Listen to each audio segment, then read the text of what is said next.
Alright guys, I had to make a quick cautionary video here. Do not let your stimulus check get garnished by the banks.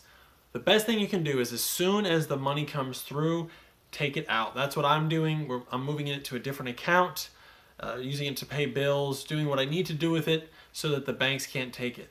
So the problem is the legislation that was put through actually has some language in it that allows the bank to garnish it to pay off debts that you have with them. So if you have some sort of debt with the bank, which I think may include credit cards, personal loans, mortgages, things like that, the bank could just take that money.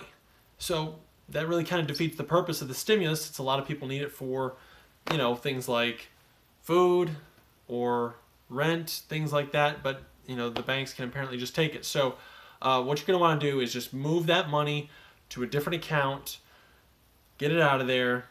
And then I'm going to put some resources in the description that you can check. If you haven't gotten your check yet, if you haven't gotten paid yet, and you're trying to figure out what the status is, the IRS has a website that you can actually check, and so you can actually track that. And you can also get some information on there to see if you're going to get a check, if you qualify, all that kind of stuff.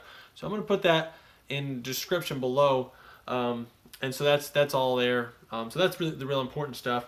If you kind of want to know a little bit more about some of the mess with this stimulus check, this whole stimulus bill, really the way that this stuff gets so messy is that Congress, they don't write their own bills. They just don't. They have a bunch of lawyers write it, and they actually have companies that will send them bills. They say, hey, I want a bill that does X, Y, Z. And so then they make a 500-page bill that the congressmen don't even have time to read before they even push it all through.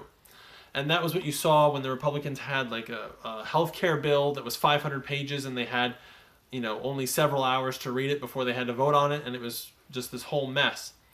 And that's how little things can get slipped in there like this.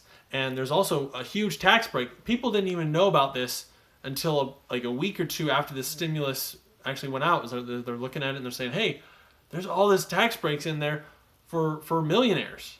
So, and I'm not businesses, not the business stimulus. That's a whole different thing and has been called looting the treasury. But there's a whole stimulus in there for the wealthy, just to give them tax breaks for whatever reason.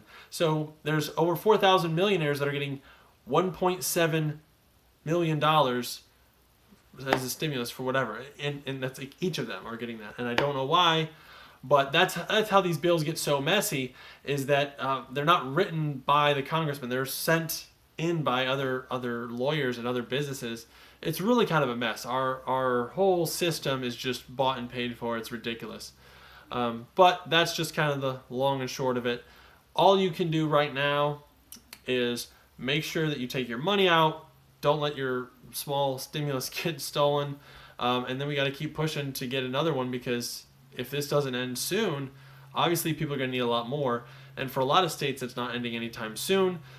New criteria is out, and certain states will be opening up at different times, which kind of makes sense, but we'll see how it actually plays out. So if you found this helpful, go ahead and leave a comment, like, subscribe, all that kind of stuff. I know everybody says it, but it really, really does help out. So check the description if you want some of those links to the IRS websites, and hopefully that's going to help you figure out some more real details about your case specifically. All right, guys, hope this was helpful. See you in the next one.